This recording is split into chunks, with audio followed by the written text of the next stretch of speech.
പറയുന്നുണ്ട്, ഇങ്ങനെ പരീക്ഷണം ഉണ്ടാകുമ്പോൾ, ഇങ്ങനെ ബുദ്ധിമുട്ടുകൾ ഉണ്ടാകുമ്പോൾ ആരാണ് അള്ളാഹുവിനെ അംഗീകരിക്കുന്നത്?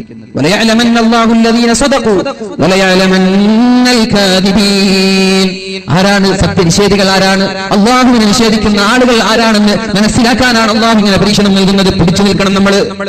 പരീക്ഷണങ്ങളിൽ പതറേണ്ടവരല്ല നമ്മൾ. പ്രയാസങ്ങളിൽ, ബുദ്ധിമുട്ടുകളിൽ, പ്രാരാബ്ദങ്ങളിൽ തളരേണ്ടവരല്ല നമ്മൾ. അള്ളാഹു നൽകിയതാണ്, ഇത് അള്ളാഹുവിന്റെ വിധിയാണെന്ന് പറഞ്ഞ് സമാധാനത്തോടെ വെല്ലുവിളികൾ നേരിടേണ്ടവരാണ് മുസ്ലിമീങ്ങൾ. അപ്പോഴേ മുസ്ലിം ആവുകയുള്ളൂ. അള്ളാഹു തൗഫീഖ് ചെയ്യട്ടെ. അള്ളാഹു പ്രയാസങ്ങളില്ലാതെ, ബുദ്ധിമുട്ടില്ലാതെ ജീവിക്കാൻ അള്ളാഹു തൗഫീഖ് ചെയ്യട്ടെ.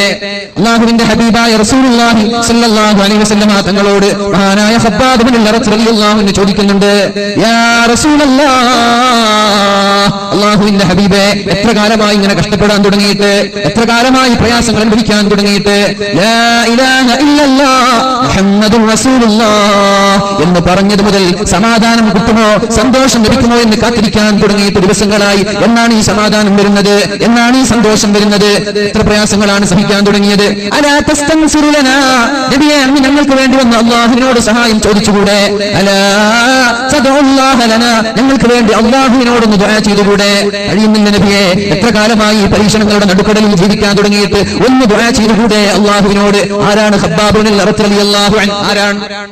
മഹാനായ ഉമർ ഇബ്നുൽ ഖത്താബ് റളിയല്ലാഹു അൻഹുവിന്റെ സന്നിധിയിലേക്ക് പോകുമ്പോഴാണ് ഒരു മനോഹരമായ കസേര ഇരിക്കുന്നത് കാണുന്നത്, ഒരു മനോഹരമായ ഇരിപ്പിടം കാണുന്നത്. ഖബ്ബാബ് റളിയല്ലാഹു അൻഹു ചോദിച്ചു, അല്ലയോ അമീറുൽ മുഅ്മിനീൻ, ആർക്കാണ് ഈ കസേര, ആർക്കാണ് ഈ ഇരിപ്പിടം നിങ്ങൾ ഒരുക്കി വെച്ചിരിക്കുന്നത്? അപ്പോഴാണ് മഹാനായ അല്ലാഹുവിന്റെ ഹബീബിന്റെ പ്രിയപ്പെട്ട രണ്ടാം പ്രതിനിധി ഖലീഫ ഉമർ റളിയല്ലാഹു അൻഹു പറയുന്നത്, ഈ ഇരിപ്പിടത്തിൽ ഇരിക്കാൻ അർഹൻ ഒരാൾ മാത്രമാണ്. ഇവിടെ ഇരിക്കാൻ ഒരൊറ്റ ഒരാൾക്കേ അർഹതയുള്ളൂ. അപ്പൊ ചോദിച്ചു, അതാരാണ്? പറഞ്ഞു, ബിലാൽ ഇബ്നു റബാഹ് റളിയല്ലാഹു അൻഹു.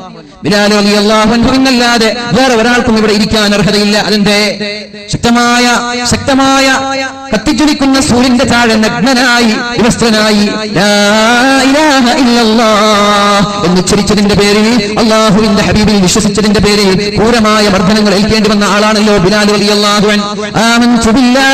ആമൻതു ബില്ലാഹി വറസൂലി, അല്ലാഹുവിനെ കൊണ്ട് വിശ്വസിച്ചു എന്ന് പറഞ്ഞതിന്റെ പേരിൽ, അല്ലാഹുവിന്റെ ഹബീബിനെ കൊണ്ട് വിശ്വസിച്ചു എന്ന് പറഞ്ഞതിന്റെ പേരിൽ മഹാനായ ബിലാൽ തങ്ങൾ അനുഭവിച്ച പ്രയാസങ്ങൾ എത്രയാണ്! ദാഹിച്ചിട്ട് വയ്യ, എന്നിട്ട് ദാഹം കൊണ്ട് സഹിക്കാൻ കഴിയാതെ വെള്ളം തരുമോ എന്ന് മഹാനായ ബിലാൽ തങ്ങൾ താല്പര്യത്തോടെ വായ തുറന്ന് കാത്തിരിക്കുമ്പോഴാണ്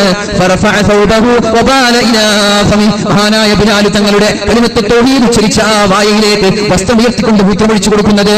വെള്ളം ചോദിച്ചപ്പോഴാ വായിലേക്ക് മൂത്രമൊഴിച്ചു കൊടുത്തത്. നഗ്നനായിട്ടാണ് വിളിച്ചു കൊണ്ടുപോയത്. വെള്ളമില്ല, ശക്തമായ വലിയ ഭാരമുള്ള പാറക്കല്ലുകൾ കൊണ്ടുവന്നു മഹാനായ ബിലാൽ തങ്ങളുടെ ശരീരത്തിലേക്ക് കയറ്റിവെച്ചിട്ടില്ലേ? എത്ര കഷ്ടമാണ് ബിലാൽ തങ്ങൾ സഹിച്ചത്. അതുകൊണ്ട് ബിലാൽ ഇബ്നു റബാഹ് റളിയല്ലാഹു അൻഹുവിന് മാത്രമേ ഇവിടെ ഇരിക്കാൻ അർഹതയുള്ളൂ എന്ന് പറഞ്ഞപ്പോഴാണ് മഹാനായ ഖബ്ബാബ് തങ്ങൾ തന്റെ വസ്ത്രം ഇങ്ങനെ ഉരിഞ്ഞ് കാണിച്ചു കൊടുക്കുന്നത്. തന്റെ വസ്ത്രത്തിന്റെ ബട്ടൺ മാറ്റുകയും എന്നിട്ട് തന്റെ പുറം ഭാഗം കാണിച്ചു കൊടുക്കുകയും ചെയ്തു. അമീറുൽ മുഅ്മിനീൻ, എന്റെ പുറം ഭാഗം നിങ്ങൾ കണ്ടിട്ടുണ്ടോ? ബിലാൽ തങ്ങൾ സഹിച്ച കഷ്ടത്തിന്റെ കഥകൾ മാത്രമാണല്ലോ നിങ്ങൾ പറയുന്നത്. ഞാൻ അനുഭവിച്ച പരീക്ഷണങ്ങൾ നിങ്ങൾ അനുഭവിച്ചിട്ടുണ്ടോ? നിങ്ങൾ പറഞ്ഞിട്ടുണ്ടോ ലാ ഇലാഹ ഇല്ലല്ലാഹ് മുഹമ്മദുർ റസൂലുള്ളാഹ് എന്നതിൽ വിശ്വസിച്ചതിന്റെ പേരിൽ ക്രൂരമായ മർദ്ദനങ്ങളാണ് ഞാൻ ഏൽക്കേണ്ടി വന്നത്. പിന്മാറാൻ പറഞ്ഞപ്പോൾ ഞാൻ പറഞ്ഞത്, എന്റെ കൈകാലുകൾ മുറിക്കാൻ നിങ്ങൾക്ക് കഴിഞ്ഞേക്കാം, എന്റെ ശരീരത്തെ കഷ്ണം കഷ്ണമായി, തുണ്ടമായി നിങ്ങൾക്ക് കഴുകന്മാർക്ക് വെളിച്ചെറിഞ്ഞ് നൽകാൻ സാധിച്ചേക്കാം, പക്ഷേ ലാ ഇലാഹ ഇല്ലല്ലാഹ് നിന്ന് പിന്മാറുന്ന പ്രശ്നമില്ല എന്ന് പറഞ്ഞപ്പോഴാണ് വീണ്ടും നിൽക്കുന്ന ഒരു അടുപ്പുണ്ടാക്കുന്നത്, തീ കൂട്ടുന്നത്.